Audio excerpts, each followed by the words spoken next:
চিংড়ি শুটকি দিয়ে যাই রান্না করি না কেন সেটা খেতে কিন্তু খুবই ভালো লাগে। আর ডালটা যদি এইভাবে রান্না করা হয় তাহলে কিন্তু সেটা আরও বেশি মজা হয়। মানে ছোট বড় সবাই কিন্তু ডাল খেতে খুবই পছন্দ করে, আর ডালটা কিন্তু সব খাবারের সাথে ভালো যায়ও। তো এখানে হচ্ছে আমি একটু বেশি পরিমাণে পেঁয়াজ কুচি আর রসুন দিয়ে কিন্তু ভালো মতো করে একটু কষিয়ে নিয়েছি। তারপর আমরা যে বেসিক মশলাগুলো দিই সেগুলো দিয়েছি, সামান্য হলুদ, মরিচ গুঁড়ো আর ধনিয়া গুঁড়ো দিয়ে কিন্তু আমি ভালো মতো কষিয়ে নিয়েছি। আর একটু করে পানি দিয়েছি যাতে করে কিন্তু মশলাটা পুড়ে না যায়।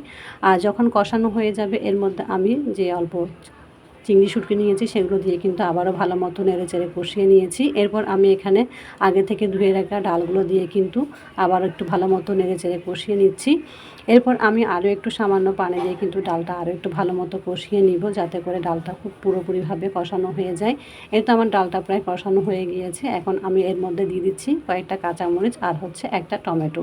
টমেটো দিলে কিন্তু ডালের মধ্যে খুবই ভালো লাগে, আর টমেটোটা কিন্তু ডালে না দিলে একদমই ভালো লাগে না। আমার টমেটো দিলে কিন্তু আলাদা একটা ফ্লেভার আসে, যেটা কিন্তু খেতে খুবই ভালো লাগে।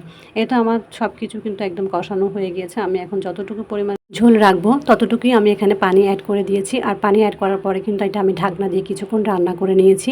আর যখনই খুব সুন্দর একটা বলক চলে আসবে আর ডালটাও যখন পুরোপুরি সিদ্ধ হয়ে আসবে, আমি এখানে অ্যাড করে দিব পরিমাণ মতো লবণ। যেহেতু আমি লবণটা আগে ব্যবহার করিনি, কারণ দেখা যায় অনেক সময় ডালের মধ্যে লবণটা আগে ব্যবহার করলে এতে করে কিন্তু ডালটা অনেক সময় সিদ্ধ হতে চায় না। তো এত সবশেষে কিন্তু আমি এখানে অ্যাড করে দিয়েছি একটা লেবু পাতা, আর সাথে হচ্ছে কয়েকটা কাঁচামরিচ। আর এই লেবু পাতাটা দেওয়াতে কিন্তু ডালের সুন্দর একটা ফ্লেভার আসে, যেটা কিনা খেতে অনেক অনেক ভালো লাগে।